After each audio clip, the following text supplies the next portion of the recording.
नमस्कार दोस्तों। ज्योतिष में सबसे ज़्यादा पूछे जाने वाला जो प्रश्न है, जो आम तौर पर आज आम जनमानस के मन में देखा जाता है, जो वो ज्योतिषियों से पूछते हैं दोस्तों, वो है कि वो जीवन में कितने वर्ष तक जिएंगे और उनकी मृत्यु कब होगी। आश्चर्यजनक रूप से दोस्तों ये प्रश्न इतना ज़्यादा पूछा जाता है ज्योतिषियों से कि सारे और बाकी जितने भी प्रश्न होते हैं उन पर हमेशा ये प्रश्न हावी रहता है। दोस्तों ये सभी से ये बात जो है छुपी हुई नहीं है कि विज्ञान की तरह ही ज्योतिष जो है एक प्रकार का गणित और कैलकुलेशन से जुड़ा हुआ जो है विज्ञान है। और कहीं ना कहीं समय पर जो है आप देखेंगे तो जिस तरह से समय और काल की अवधि बदलती है, उसी तरह से इस विज्ञान का उपयोग अलग अलग तरह से मनुष्यों ने किया है। आज के संदर्भ में जो हम जिस ज्योतिष को जानते हैं या देखते हैं दोस्तों, वहाँ पर हमें पता चलता है कि आज ज्योतिष को जो है वो केवल भविष्य बताने वाले जो है एक पाखंड के रूप में, या ऐसा कहें कि अंधविश्वास के रूप में एक बहुत बड़ा तबका जो है वो देखता है। लेकिन वास्तव में दोस्तों ऐसा माना जाता है कि एक टाइम पर जब ज्योतिष अपने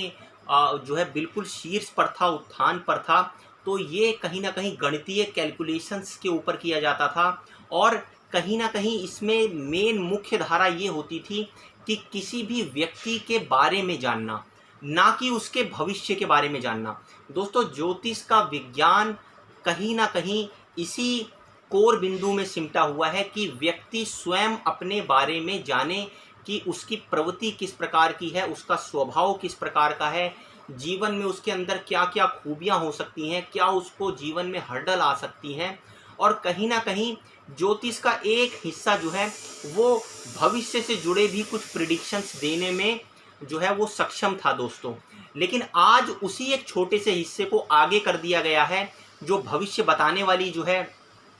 विद्या थी, उसको आगे कर कर जो है जहाँ पर भी प्रिडिक्शन गलत होती हैं तो ये बताया जाता है कि देखिए ज्योतिष गलत है। लेकिन वास्तव में दोस्तों अगर आप देखेंगे तो इतना प्रश्न ये लोगों के मन में क्यों घर कर गया है कि वो कितना जिएंगे या उनकी मृत्यु कब होगी और कैसी होगी, इस बारे में इतना ज़्यादा लोग क्यों जानना चाहते हैं। उसका कारण ये है दोस्तों कि इस समय की जो काल अवधि है, इसमें मनुष्यों का जो औसत आप जीवन देखेंगे वो कहीं ना कहीं 60-70 साल के आसपास रह गया है। कुछ ही लोग ऐसे हैं जो 80-90 या 100 साल तक जी पाते हैं। और इस जीवन के अंदर भी दोस्तों जब व्यक्ति जीता है, पैदा होता है यहाँ पर, और वो अपने कर्मों से बनता है और कहीं ना कहीं वो अपना परिवार जो है आगे बढ़ाता है, उस परिवार को आगे बढ़ाने के लिए उसको परिश्रम करना पड़ता है, उसको पैसा कमाना पड़ता है। और इन सारी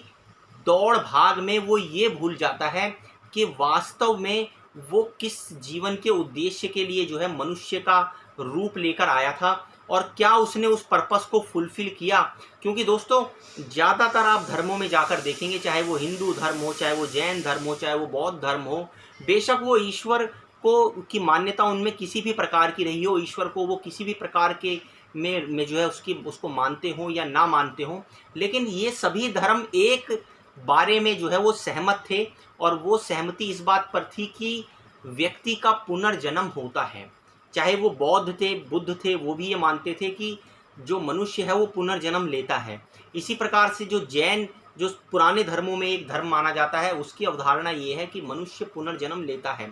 और दोस्तों हिंदू धर्म में भी ये मान्यता है कि मनुष्य पुनर्जन्म लेकर वापस आता है। दोस्तों और भी धर्म हैं जो इस धारणा को मानते हैं कि मनुष्य पुनर्जन्म लेता है। दोस्तों इस बात पर हम इतना जोर इसलिए दे रहे हैं क्योंकि जब आप ये मानते हैं कि मनुष्य पुनर्जन्म लेता है, तो कहीं ना कहीं जब आप इस जन्म में हैं तो पुनर्जन्म लेने की भी कोई वजह या कोई कारण जरूर होगा। और वो कारण दोस्तों इस चीज़ से जुड़ा हुआ होता है कि इस जीवन के अंदर आपकी अगर कोई इच्छाएं अधूरी रह जाती हैं, आपके कुछ कार्य अधूरे रह जाते हैं, या जिस जीवन के उद्देश्य के साथ आप आए थे उसको अगर आप पूरा नहीं कर पाते हैं, तो उसको पूरा करने के लिए आपको दूसरा जन्म भी लेना पड़ता है। या आपके मन में कुछ ऐसे विचार रह जाते हैं जिनको आप पूरा करना चाहते हैं, तो उनके लिए भी मनुष्य को दूसरा शरीर धारण करना पड़ता है। दोस्तों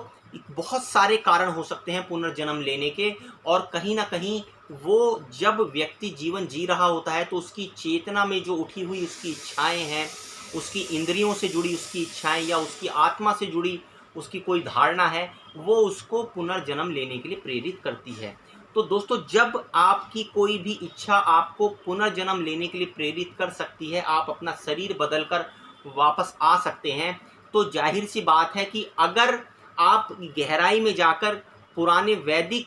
जो है शास्त्रों को पढ़ेंगे तो वहाँ पर ये बताया जाता है कि कोई भी ऋषि मुनि जब किसी साधना को करते हैं तो वो मृत्यु से डरते हैं, वो मृत्यु नहीं पाना चाहते हैं, क्योंकि कारण ये होता है कि जिस सिद्धि को वो पूरा करने के लिए अपना जीवन व्यतीत कर रहे हैं, अगर उनकी मृत्यु हो गई और वो सिद्धि को पूरा नहीं कर पाए तो उनको अलग दोबारा से एक जीवन लेना पड़ेगा और उस जो कार्य जो उन्होंने अधूरा छोड़ दिया है उसको पूरा करना पड़ेगा। तो वो चाहते हैं, जो ऋषि मुनि जो सिद्धि के लिए जो तपस्या करते हैं या सिद्धियां प्राप्त करने के लिए जो अपना अनुष्ठान करते हैं, वो चाहते हैं कि इसी जन्म के अंदर वो अपने कार्यों को पूरा कर लें ताकि उनको इस जीवन मरण के चक्र से मुक्ति मिल सके। दोस्तों अलग अलग धर्मों में इस चक्र से मुक्ति पाने को कोई मोक्ष बोलता है, कोई उसको निर्वाण बोलता है, या कोई किसी भी भाषा में उसको किसी भी अर्थ में समझ ले, लेकिन कहीं ना कहीं ये चीज़ जरूर सिद्ध होती है कि जीवन का जो चक्र है वो जन्म और पुनर्जन्म में लिपटा हुआ है और ये चलता रहता है। दोस्तों जब पुनर्जन्म वाली बात जो है हमें ये पता चल जाता है कि ये सिद्ध हो जाती है, तो यहाँ पर मूल प्रश्न ये पैदा होता है कि जब हम किसी उद्देश्य से, किसी कारण से, किसी पर्पस से जन्म लेते हैं तो हमें ज़रूर उस कारण को, उस पर्पस को जानना चाहिए जिस चीज़ के लिए हमें ये शरीर, ये चेतना दी गई है। लेकिन ज़्यादातर आप देखेंगे तो 99.99% लोग जो है वो सिर्फ पैदा होते हैं, आते हैं, अपना परिवार बढ़ाते हैं, खाते हैं, पीते हैं और अपने इसी जो माया के बंधनों में उलझकर, उन्हीं कार्यों में उलझकर अपना जो है जीवन व्यतीत करते हैं और मृत्यु तक पहुंच जाते हैं। लेकिन इस बीच में वो ये कहीं पर भी आभास नहीं कर पाते हैं कि वास्तव में उनका जीवन किस उद्देश्य के लिए हुआ था। दोस्तों इसी बारे में गहराई से ज्योतिष बताता है कि आप जब पैदा होते हैं तो आप अपना लग्न देखते हैं, तो लग्न से आपको ये पता चलता है कि लग्न का जो आपका लॉर्ड है वो कौन सा ग्रह है, वो किस नक्षत्र में आपका जन्म हुआ है। वो नक्षत्र आपको दिखाता है कि आपके अंदर किस चीज़ से रिलेटेड आसक्तियाँ या इच्छाएं या इंद्रियां जो है वो बिल्कुल एक्टिवेट हो रखी थी, जिनको आप पूरा करने के लिए ये जीवन लेकर आए हैं। तो दोस्तों जिन इच्छाओं को पूरा करने के लिए आप ये जीवन लेकर आए हैं, अगर आप उन इच्छाओं को पूरा नहीं करेंगे तो आपको फिर दोबारा से जो है शुरू से शुरुआत करनी पड़ेगी, एक नया मनुष्य का शरीर धारण करके, और उन्हीं चीज़ों को पूरा करना पड़ेगा। और ये निरंतर क्रिया चलती रहेगी, जीवन पर जीवन आपको लेते रहना पड़ेगा जब तक आप अपने उद्देश्य को पूरा करके अपनी इच्छाओं को तृप्त नहीं करते हैं, अपनी इच्छाओं को पूरा नहीं करते हैं, या जो आपकी जो छुपी हुई जो आपके जीवन का उद्देश्य था उसको पूरा नहीं करते हैं, तो ये चक्र चलता रहता है। दोस्तों इसी ज्ञान को, इसी विद्या को बताने का जो विज्ञान था वो था ज्योतिष, लेकिन जिसको आज हंसी खेल में उड़ा दिया गया है। दोस्तों जब आप नक्षत्र, अपने ग्रह को देखते हैं, अपने लग्न लॉर्ड को देखते हैं, वो किस ग्रह में बैठा हुआ है, आप अपनी कुंडली के बारे में, आप अपने हॉरोस्कोप के बारे में पढ़ते हैं, तो कुछ चीज़ें आपको अपने बारे में, स्वयं के बारे में पता चलने लगती हैं कि वास्तव में किस ग्रह का आपके ऊपर कितना प्रभाव है, उसके जो दिए हुए गुण हैं वो आपके ऊपर कितने हावी हैं, और क्या आप उन्हीं गुणों के अनुसार अपने जीवन का आचरण करते हैं, लोगों से उसी प्रकार का व्यवहार करते हैं। जैसे जैसे आप इसके बारे में जानते चले जाते हैं, आपको अपने जीवन के बारे में कई खुलासे होते चले जाते हैं, कई जानकारियां आपको पता चलती चली जाती हैं, और जितनी ज़्यादा आपको जानकारियां पता चलती चली जाती हैं उतना ही आपको अपने जीवन में संतुष्टि का अभाव जो है, जो महसूस होता था पहले,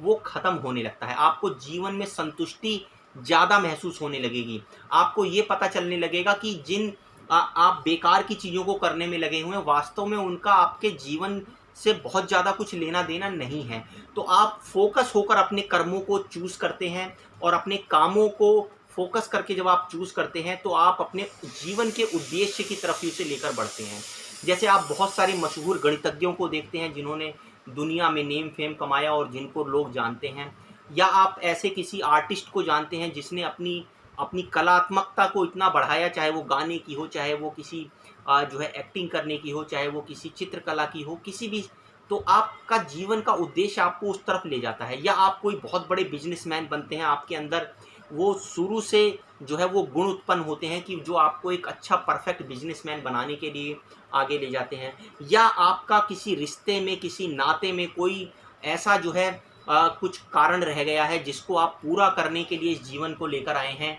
और उन उद्देश्यों की जैसे ही आप पूर्ति करेंगे, आपको जीवन में एक परम संतुष्टि, परम आनंद का जो है वो अनुभव होने लगेगा। और जैसे जैसे वो आपको अनुभव होता जाएगा, आपके चेहरे पर जो है हर तरह का मृत्यु का डर, किसी भी तरह का कोई गम, किसी भी तरह का कोई दुख, वो आपके चेहरे पर नहीं दिखाई देगा। आप एक संतुष्टि भाव से, खुशी भाव से, आनंदित भाव से जीवन को जिएंगे। और जब आप मृत्यु के समीप होंगे तो आपके अंदर कोई भी इच्छा शेष नहीं रहेगी। आप स्वयं को परमात्मा में विलीन होते हुए खुद को देखेंगे। और जब ऐसी स्थिति दोस्तों आती है तो इसी स्थिति को जो है मोक्ष कहा गया है हिंदू धर्म के अंदर। और व्यक्ति संपूर्णता से जो है खुशी से अपने इस जीवन का जो है भरपूर आनंद लेते हुए लास्ट में उसका जो है त्याग करता है। दोस्तों, ज्योतिष की वीडियो में हम कुछ ना कुछ रोचक जानकारी लेकर आते रहेंगे। आज की इस वीडियो में इतना ही। आगे के लिए धन्यवाद।